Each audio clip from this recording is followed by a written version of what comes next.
Hey guys, and welcome back to my channel. Today I actually have my husband here, so you won't hear my screaming child come darting in the room, fingers crossed, because he's currently watching her. But this is gonna be my 24 and 25 week pregnancy updates.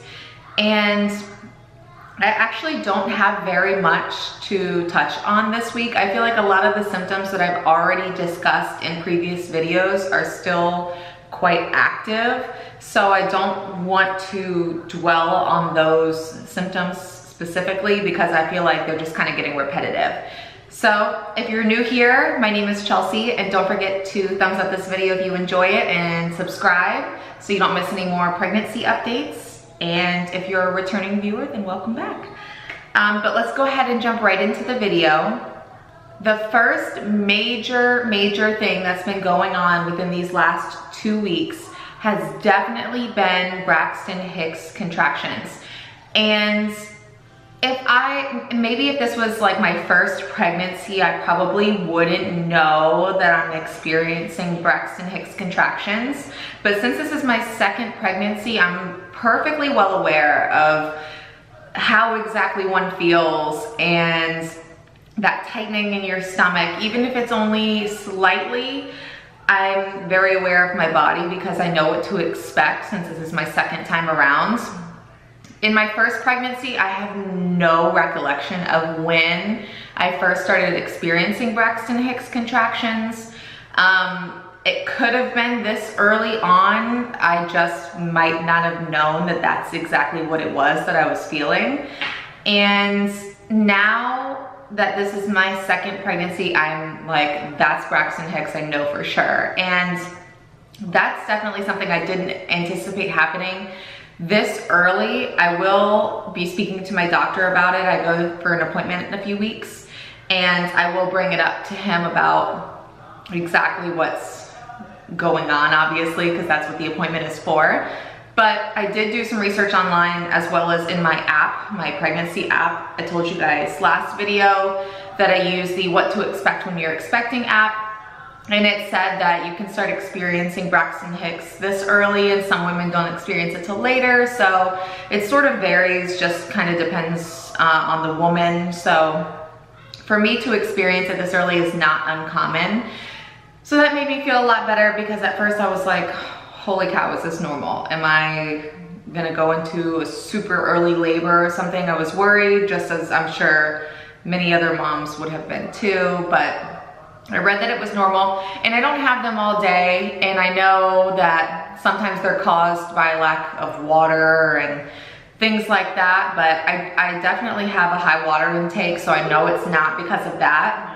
I just think that this is my body preparing for what's to come in a few months from now. So I can feel it when I'm active, like if I'm at the gym or something, I feel a little bit of tightening, and also I feel it when I'm lying down, but probably because I'm concentrating on, you know, my stomach, or if I'm laying there and I'm not moving, I can feel the slightest difference that's happening. So those are the 2 times that I feel it the most, but it's not painful. It's not something that completely interrupts what I'm doing. And yeah, so Braxton Hicks came a little sooner than I had anticipated, but that's definitely the newest symptom as far as week 24 and 25.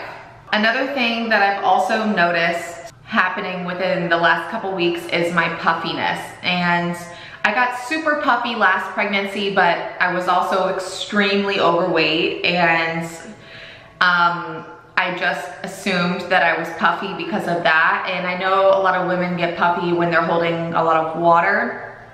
So I'm thinking that's what it is. Like, my face is a little bit more puffy, my neck is, my hands and my feet, my ankles.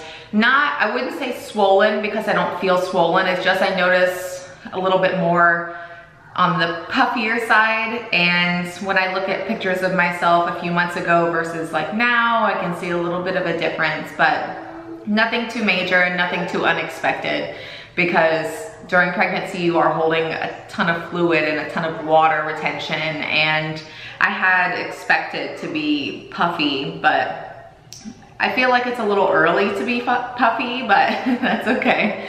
It is pregnancy and that's bound to happen. So I feel like I was prepared for that. I touched on this subject in the last update, and that was the fact that I've had really bad knee pain, and it's not just my knees, it's my hips too. And I don't know if it has something to do with like the restless leg syndrome thing, because I notice it at the end of the day when I'm lying in bed and I feel like I'm tossing and turning because I'm not comfortable, because my hips are bothering me really bad and my knees are so achy. And I don't know if it's just because I am carrying a child and I'm carrying more weight than I'm used to, and it could be any of those things also.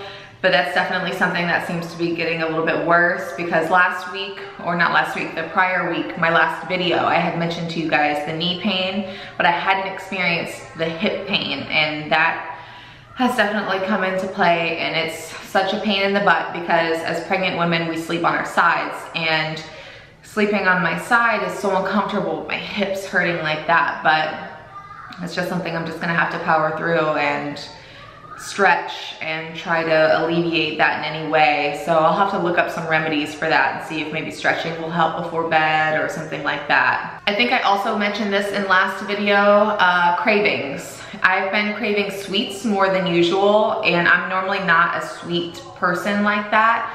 I normally crave more salt than anything, and lately it's been sweets. I want cookies, and not ice cream, but things like cookies, you know, like pastries and donuts and things like that. All of that sounds amazing. And I craved chocolate so bad, like I wanted a Reese cup. Like of all things, like that specifically was what I wanted. So my husband, my daughter, and I went to the store and we picked up a couple little snacks, like Reese cups and things, because man, I was just wanting it so bad. But I don't know what that is, or if my body's telling me my blood sugar's a little low, I'm not sure. But that's still the same craving as from last week into this week. And I don't have any aversions. I don't feel that I've had any aversions this whole entire pregnancy, which has been awesome. But this week, cravings, and last week and the week before have definitely been sweets.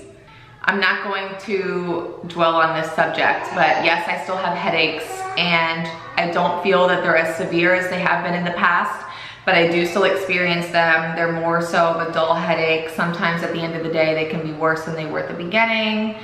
So I am still experiencing headaches at this point. And the last thing that I'm going to talk about is still being extremely out of breath. I have mentioned this in previous videos. That's still occurring. That's probably just gonna continue to get worse. But I notice when I'm at the gym, I can't walk as fast on the treadmill anymore. I have to lower my pace down because of me being so out of breath. And I notice that when I walk from room to room, or if I'm holding my child, I'm just like huffing and puffing, and that's pretty usual. So it just seems that it's just getting more and more progressive as this pregnancy goes on. But that's all I have to update you guys on for the last 2 weeks. So I'm gonna show you my bump right now. And yeah, as always, thank you so much for watching, and I'll see you in the next update. Bye guys. Okay, so this is my front bump with a shirt on to the side. And I'm not wearing maternity jeans today. These are just my regular jeans, but front bump and side bump.